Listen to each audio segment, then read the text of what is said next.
बिस्मिल्लाहिर्रहमानिर्रहीम welcome back. आज हम डिस्कस करने जा रहे हैं configuration and the theory of static and dynamic routes in on 40 Microtek router में आप स्टैटिक एंड डायनामिक राउटिंग या डिफ़ॉल्ट राउट्स क्या होते हैं, पहले इसको हम थ्योरेटिकली थोड़ा डिस्कस कर लेते हैं कि आया राउटिंग एंड राउटेड प्रोटोकॉल्स में फ़र्क क्या है।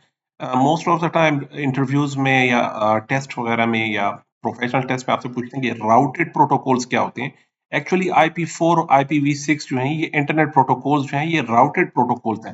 इन्हें हम राउटेड प्रोटोकॉल्स कहते हैं। और जो राउटिंग प्रोटोकॉल्स हैं जो हमारे पास स्टैटिक राउटिंग ERGP रिप वगैरह OSPF वगैरह ये राउटिंग प्रोटोकॉल है। Routing protocol it's very much different than routed protocol. Routed it means बात कर रहे हैं IPv6 या IPv4 की बात कर रहे हैं। एंड राउटिंग प्रोटोकॉल्स जो है वो आपसे वो प्रोटोकॉल्स पूछ रहे हैं जो कि डिटरमिन करता है बेस्ट पाथ को हमारे राउटिंग या नेटवर्क इंफ्रास्ट्रक्चर में। Routed protocols also known as network protocols, इन्हें नेटवर्क प्रोटोकॉल्स भी कहा जाता है।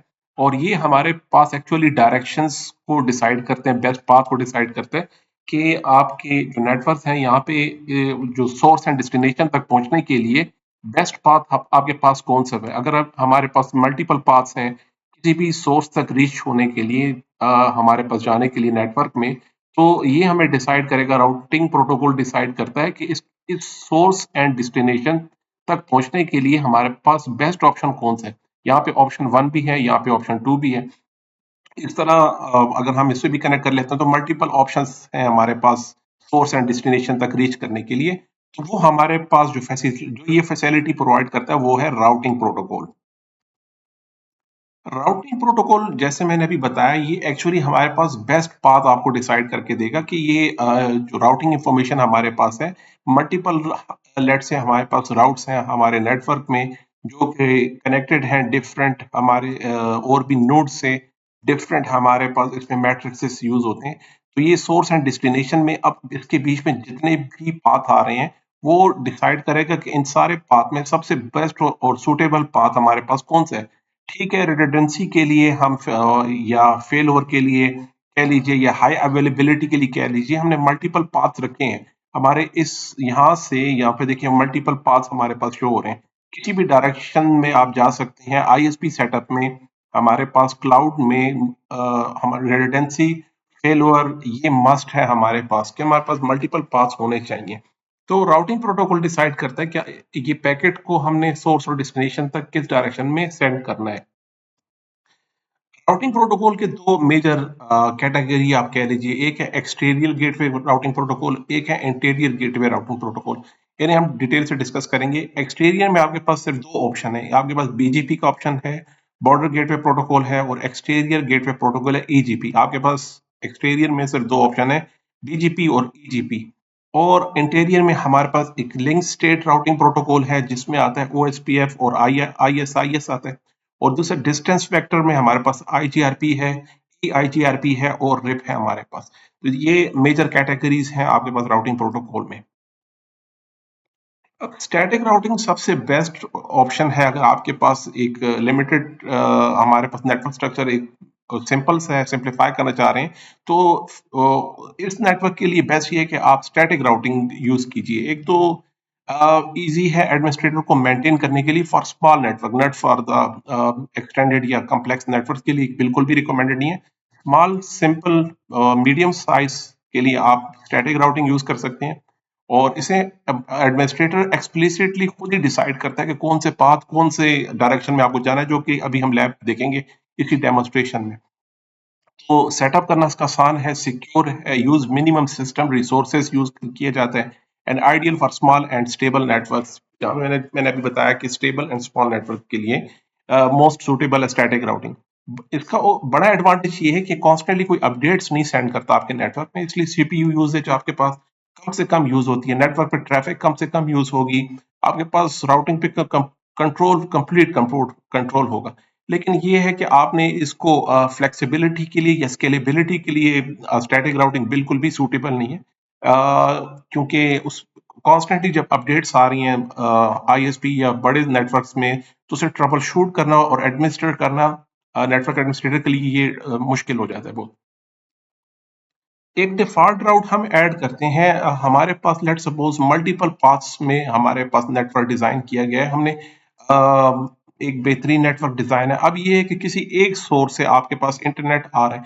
जिस तरह कि हम अभी अपनी लैब में यहाँ देखने जा रहे हैं कि यहाँ पे आपके पास डिवा सिस्टम है, क्लाइंट कनेक्ट है। अब डिफ़ॉल्ट राउट जहाँ पे इंटरनेट की प्रोविज़न है वो हमारे पास माइक्रोटेक 1 पे यहाँ पे इस तरफ हमारे पास सारे इंटरनेट जो गूगल, फेसबुक, यूट्यूब, ट्विटर सब इस तरफ डायरेक्शन इसकी है डिफ़ॉल्ट राउट।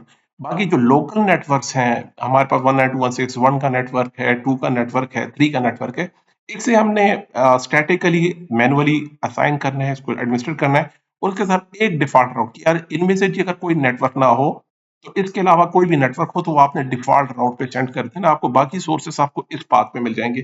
तो वो हम यहाँ डिसाइड करते हैं कि डिफ़ॉल्ट राउट वो राउट है जो कि फाइनल डेस्टिनेशन या फाइनली कहते हैं कि यार अब यहाँ तक तो मुझे पता था, इसके बाद आपने डिफ़ॉल्ट राउट से पूछ लेना है जो भी आपकी रिक्वेस्ट है। डायनामिक राउटिंग में जैसे मैंने बताया कि रिप वर्जन 2 ओएसपीएफ बीजीपी ये कॉन्स्टेंटली अपडेट्स सेंड करते रहते हैं हमारे नेटवर्क पे। अभी हमारा नेटवर्क यहाँ सिंपल नेटवर्क है, ये ज़्यादा कॉम्प्लिकेशन नहीं है। लेकिन फॉर एग्जांपल इसके साथ अगर और नेटवर्क मैं ऐड कर दूं इन्हीं माइक्रोटेक राउटर्स के साथ, यहाँ पे और भी नेटवर्क्स आ रहे हैं, यहाँ पे भी और नेटवर्क्स हमने ऐड कर दिए, फर्दर नेटवर्क मैं ऐड कर रहा हूँ। तो अब इसको एडमिनिस्ट्रेट करना, मैनेज करना, ट्रबल शूट करना, इन पाथ्स को देखना, तो ये हमारे लिए ज़रा चैलेंजिंग टास्क हो जाएगा कि अब एडमिनिस्ट्रेटर इसको नहीं समझ रहा कि आप किस राउट को हमने ऐड करना है। जिस तरह भी हम ये स्टैटिक राउट की ये छोटी सी एक लैब है, इसे हम जब कॉन्फ़िगर करेंगे आपको अंदाज़ा हो जाएगा कि बाज़ों का स्टैटिक राउटिंग कितना ज़्यादा सरदर्द बन जाता है। एडमिनिस्ट्रेटिव डिस्टेंस एडी वैल्यूज ही जिस तरह हमने पिछली लैब में देखा था कि एडी वैल्यूज आपके पास डिसाइड करती है कि प्रेफर्ड पाथ बेस्ट पाथ आपके पास कौन सा है। वो अभी हम अपनी लैब में भी देखेंगे और एडी वैल्यूज कौन कौन सी हैं वो आप बाय डिफॉल्ट ही जरूरी है कि आपको उनका पता होना चाहिए कि जिसकी प्रायोरिटी कम होती है। जिस तरह मैंने बताया था कि क्लास में जो स्टूडेंट फर्स्ट आता है उसकी प्रायोरिटी सबसे हाई होती है and like wise second, third, fourth, fifth और जो जितने लास्ट नंबर पे होगा वो मोस्ट लेस प्रायोरिटी पे होगा, यानी वो ज्यादा ट्रस्टेबल और ज्यादा रिकमेंडेड ऑप्शन नहीं होगा। जितना भी लेस वैल्यू होगी एडी वैल्यू की, और जितनी एडी वैल्यू की वैल्यू जितनी कम होगी इट मींस वो क्लास में टॉपर है, अच्छी पोजीशन पर है।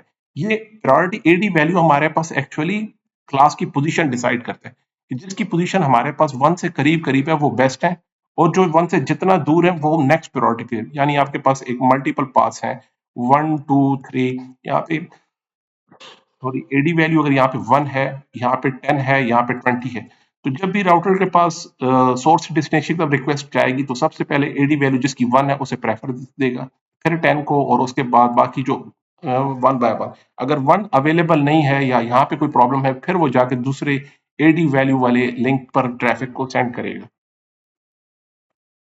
इसी तरह हम मैट्रिक्स यूज करते हैं। फॉर एग्जांपल हमारे पास इक्वल कास्ट है, हमारे पास लेट सपोज हम कह देते हैं यहाँ पे मेरे पास मल्टीपल पाथ्स हैं, हमारे पास यहाँ राउटर है उसके पास same AD value and same AD value, दोनों की एडी वैल्यू।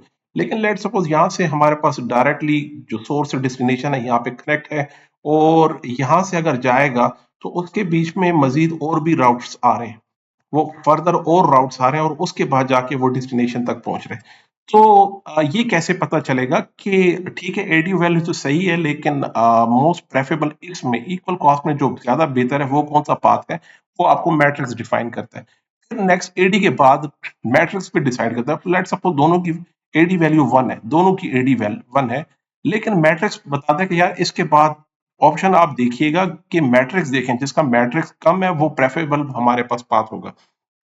तो जो मैट्रिक्स है helps determine the best path to the destination within same routing protocol, like unlike the AD value which is used between different protocols. AD are used when multiple paths exist within same protocol, एक ही same protocol में आपके पास जो values है उसे decide करते हैं। हमारे पास स्टैटिक राउटिंग तो एडमिनिस्ट्रेटर साहब खुद ही डिसाइड करते हैं कि इसके लिए हमने कौन सा मैट्रिक्स यूज करना है। ओएसपीएस पे कॉस्ट होती है जिसमें हमारे पास जो लिंक आपने कनेक्ट किया वो कितने बैंडविड्थ का है, डिले कितनी है, लेटेंसी कितनी है, सबको कैलकुलेट करके उसकी कॉस्ट डिटरमिन की जाती है। रिप में हमारे पास नेक्स्ट होप बताता है, यहाँ से यहाँ तक पहुंचने के लिए एक हमारे पास होप काउंट है, और पाथ 2 से हमारे पास होप काउंट हमारे पास 3 आ रहे हैं यहाँ पर। तो कह रहे हैं कि तो इन दिस सिनेरियो हमारे पास जो रिप में है वो होप काउंट्स है, इसमें कितने होप्स आ रहे हैं। फिर EIGRP ये बैंडविड्थ और डिलेज को देख देख रहा है, और BGP हमारे पास पाथ काउंट को देख रहा होता है। डेमोन्स्ट्रेट कर लेते हैं अपने पहले स्टैटिक राउट को। इस वक्त हमारे पास कोई कॉन्फ़िगरेशन नहीं हुई इस पूरे लैब में। हम इस लैब को स्टार्ट कर लेते हैं। यहाँ पर सबसे पहले लैब को स्टार्ट कर लिया। यहाँ पे हमारे पास लैब के सारे जितने भी नोड्स हैं वो पावर ऑन हो गए। अब हम चाहेंगे कि इससे फर्दर जो हमारे पास डेमोन्स्ट्रेशन का सेक्शन है इस लेक्चर का, वो हम अगले लेक्चर में, यानी वीडियोस काफी तवील हो जाएगी, ये थ्योरी का एस्पेक्ट हम यहाँ कवर कर लेते हैं, और नेक्स्ट जो है वो हम डिस्कस करते हैं अपने नेक्स्ट लेक्चर में। थैंक यू सो मच जी, मिलते हैं अगले लेक्चर में। अल्लाह हाफिज।